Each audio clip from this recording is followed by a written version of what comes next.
Welcome to the episode 6। मैं अपनी शादी की मेहंदी लगवाने कराची गई, जहाँ से मैंने अपनी सर्विस वगैरह भी ली, देन अपने वीजा का काम भी करवाया। तो जो मेरा हल्दी का इवेंट था ना, वो खत्म हुआ था रात को 2 बजे तक और 4-5 बजे की मुझे मिली थी कोच। तो बीच में सिर्फ 2 घंटे थे। 5 बजे की एगेस मिली थी, तो 1 घंटा हमने तैयारी में लगाया। 2 घंटे जो है वो थोड़ा सा हमने मुश्किल से आराम किया होगा। बस फिर एक ड्रेस उठाई और फिर चल दी। रास्ते में जितनी नींद करनी थी सो वहाँ पे कर ली थी, लेकिन कराची पहुंचते ही क्योंकि हमें बहुत सारे टास्क थे वो करने थे। अब यहाँ पे मैं पहुंच चुकी थी जामशोरो। तो क्या होता है कि जामशोरो में ना मुझे मैसेज आता है कि आपने ना वीजा के लिए आ जाना है। अब कराची पहुंचने की जो हमारी कोच की टाइमिंग थी वो थे दोपहर के 2 बजे, और 3 बजे जो होती है वीजा ऑफिस बंद हो जाती है। अब मैं अल आसिफ से डिफेंस की तरफ जाती तो मुझे घंटा डेढ़ तो वहीं ही लग जाता। सो आई थॉट कि मैं कल जाऊंगी। मेरे जो प्लान थे तो ये थे कि मुझे मेहंदी वगैरह लगवानी है, मेहंदी लगवाऊंगी और देन सर्विस वगैरह करवाऊंगी, तो फिर रात में अगेन टिकट करवा के लाड़काना पहुंचूंगी। ये तो मेरा प्लान था, लेकिन अल्लाह का कुछ और था। तो जैसे ही मैसेज आता है, जब कल मुझे ऑफिस जाना था तो मैं फिर लाड़काने के लिए कैसे निकलती। अब ये सारा रास्ता ना मैं सोचती गई हूँ कि मैं इतनी ज्यादा परेशान हुई कि कैसे करना है, क्या करना है, कैसे होगा। 10 फेब पे जो है मैं कराची पहुंचती हूँ,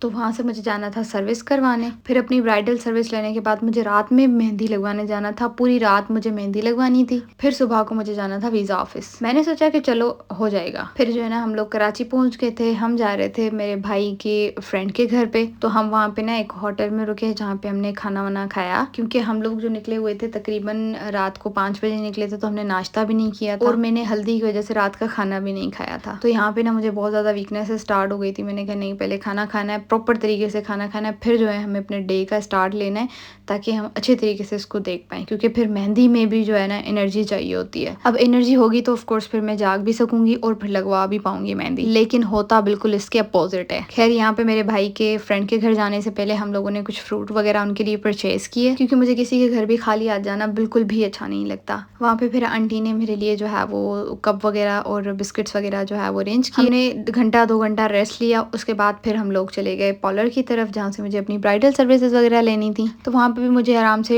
टाइम लग जाता है, लेकिन 2-2.5 घंटे तो मुझे आराम से वहाँ पे लग जाते हैं। फिर मैं वहाँ से होते हुए जाती हूँ मेहंदी लगवाने। मेहंदी लगवाने का तो मुझे शौक था ही था, लेकिन उससे पहले मुझे नेल एक्सटेंशंस लगाने का भी बड़ा शौक जो था। आप लोग स्क्रीन पे देख रहे हैं, तो मुझे लेशेस जो है वो भी एक्सटेंशन लगी हुई है। तो फिर मैंने अपने नेल्स के भी एक्सटेंशन लगवाए थे। तो जहाँ से मैंने मेहंदी लगवाई थी वहीं से ही मैंने नेल्स भी लगवा लिए। तकरीबन ये प्रोसेस खत्म होता है रात के 10 बजे तक। 2-2.5 घंटे तो मुझे नेल्स लगवाने में लगते हैं। फिर जो है वो सलून वाली ने हमारे लिए खाना यानी KFC अरेंज किया, जबकि हम लोग खा पी के गए थे। फिर मेरी मेहंदी स्टार्ट होती तकरीबन रात के 10 बजे। मेहंदी में जो है ना मैंने इनको कंडीशंस बताई थी कि मुझे जो है वो इस तरीके की मेहंदी पसंद है। लाइक मुझे स्पेस वाली नहीं चाहिए, मुझे चाहिए हैवी बारीक, और मुझे लाइंस वाला जो पैटर्न होता है ना वो बिल्कुल कम चाहिए मेहंदी में। है तो बहुत प्यारी मेहंदी लगी थी। और फिर उन्होंने जब पाँव पे लगाना स्टार्ट की तो मेरे पाँव में इतनी ज्यादा गुदगुदी हो रही थी। आई डोंट नो ब्राइड्स किस तरीके से बर्दाश्त करती हैं जब मैं लगा रही होती हूँ, क्योंकि जो मुझे फील हो रहा था मेरी कभी भी ब्राइड किसी ने शिकायत नहीं की। आई डोंट नो उनको होता नहीं है या फिर वो बताती नहीं है, बट बर्दाश्त करना बड़ा मुश्किल था। So this was my bridal mehndi. Mehndi मुझे अच्छी लगी थी, लेकिन कुछ बातों की वजह से मुझे बिल्कुल भी मजा नहीं आया था, क्योंकि मुझे सुबह को 10 बजे तक मेरी टोटल मेहंदी लगी थी और 10 बजे मुझे ऑफिस में पहुंचना था। मुझे लेट हो गए, 11 हो गए थे। अच्छा, फिर जब मैं वीजा ऑफिस जाके पहुंचती हूँ तो वहां पे मुझे एक मेहंदी तो मेरे हाथ की सूख चुकी होती है, लेकिन दूसरी नहीं सूखी होती। जिनसे मैंने मेहंदी लगवाई थी मैंने उनसे कहा था कि आप मेरी मेहंदी के ऊपर ड्रायर लगा दें, लेकिन उन्होंने ड्रायर नहीं लगाया था, जिसकी वजह से मुझे इंस्टेंट रिमूव करनी पड़ी। ऑफ कोर्स जब मैं किसी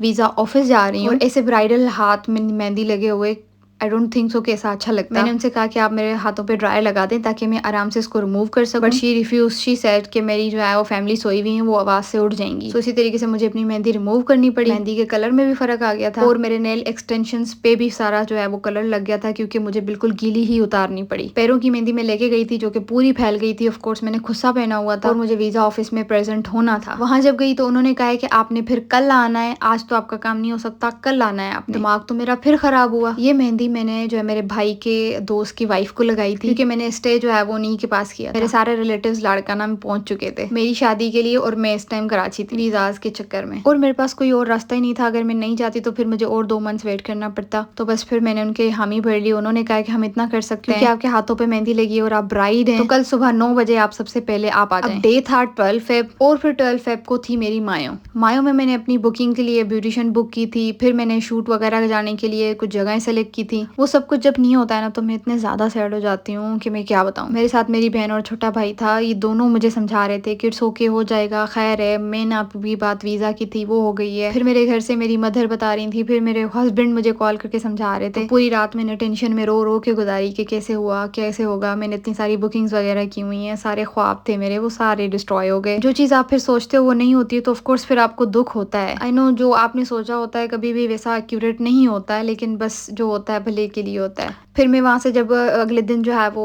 वीज़ा ऑफिस जाती हूँ, फिर वहाँ से फ्री होती हूँ 11 बजे। फिर सबने मिलके हल निकाला है कि आपने डायरेक्ट कार करवानी है, कार से सीधा आपने लाड़काना आना है, क्योंकि अगर आप कोच के टाइमिंग के वेट करेंगी तो फिर हो सकता है कि और ज़्यादा लेट हो जाए। बस फिर हमने जो है पर्सनल कार बुक करवाई। फिर हम वहाँ से 12 बजे निकलते हैं और पहुँचते हैं शाम को 6 बजे लाड़काना। ये सारा रास्ता मैं परेशान रहती हूँ कि क्या होगा, कैसे मैं तैयार होंगी, क्योंकि मैंने कुछ और सोचा हुआ था, अब हो कुछ और रहा है। मैं हर चीज़ मैंने बंद कर दी थी, मैंने अपना मेकअप वगैरह सब कुछ भी बंद कर दिया था, क्योंकि सबकी जो बुकिंग्स थी वो मैंने बाहर पार्लर से करवाई थी। और रास्ते में खाना मेरे भाई की जो है वो दोस्त की अम्मी ने दिया था, तो हम लोगों ने वो खाना रास्ते में ही खाया था। बस फिर मैं अपनी चीज़ों को मेमोरेबल बनाने के लिए खुश भी हो रही थी, समझ भी रही थी और खुद को भी वो समझा रही थी कि बस ऑल इज वेल, सब होता है, हमेशा वही नहीं होता जो इंसान चाहता है। तो इसी तरीके से मैं पहुंचती हूँ शाम को 6 बजे। Next episode.